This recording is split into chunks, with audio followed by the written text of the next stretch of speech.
বহুত দিনৰ পৰা আপোনালোকে মোৰ বহুত নিউজ শুনি আছে, বহুত অপপ্ৰচাৰ চলি আছে। যি নিউজ বাজিছে তাৰ 10%ও সঁচা নহয়। আৰু মই ইমান দিনে একো মাত মাতিব পৰা নাই, কাৰণ ইমান হেৰেছমেণ্ট, ইমান মেণ্টেল হেৰেছমেণ্ট, যোনটো কেতিয়াও মই ভাবাই নাছিলোঁ হ'ব বুলি, সেইখিনি মই পাৰ কৰিব লগা হৈছে। মেণ্টেলি প্ৰস্তুত নাছিলোঁ কোনো ধৰণৰ কথা ক'বলৈ বা কিবা ষ্টেটমেণ্ট দিবলৈ। সেইটো কাৰণে 7 দিন মই যেনে তেনে কটালোঁ। কিন্তু এতিয়া জোখতকৈ বহুত বেছি অপপ্ৰচাৰ চলিছে। বহুত ধৰণে মোক সাঙুৰ খুৱাইছে বিভিন্ন ক্ষেত্ৰত।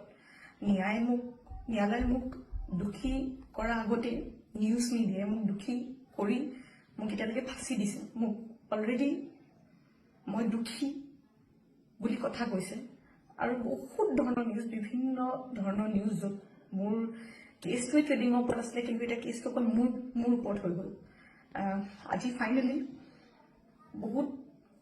বহুত দিনৰ পিছত সাহস কৰি মই চাৰেণ্ডাৰ কৰিব ওলাইছোঁ। মই ফুল কঅপাৰেট কৰিম পুলিচৰ লগত।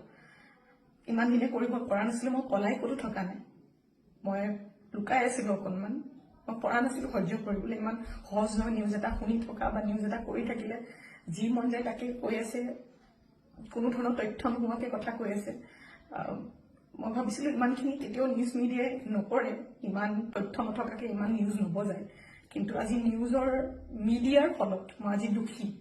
গোটেই মানুহৰ আগত মোৰ মান সন্মান, মোৰ মা দেউতা, মোৰ পৰিয়ালৰ গোটেইবোৰ উলংঘ হৈছে। আৰু এতিয়া আৰু ধৈৰ্য ধৰিব পৰা নাই। চবৰে এটা সীমা থাকে।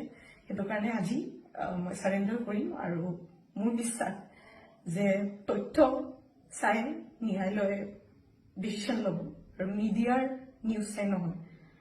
চ' আজি মই চাৰেণ্ডাৰ কৰিম আৰু মই ফুল কঅপাৰেট কৰিম পুলিচৰ লগত। আৰু মোৰ বিশ্বাস যে যদি মোৰ সত্য হয়, মোৰ কোনো ধৰণৰ শাস্তি নহয়।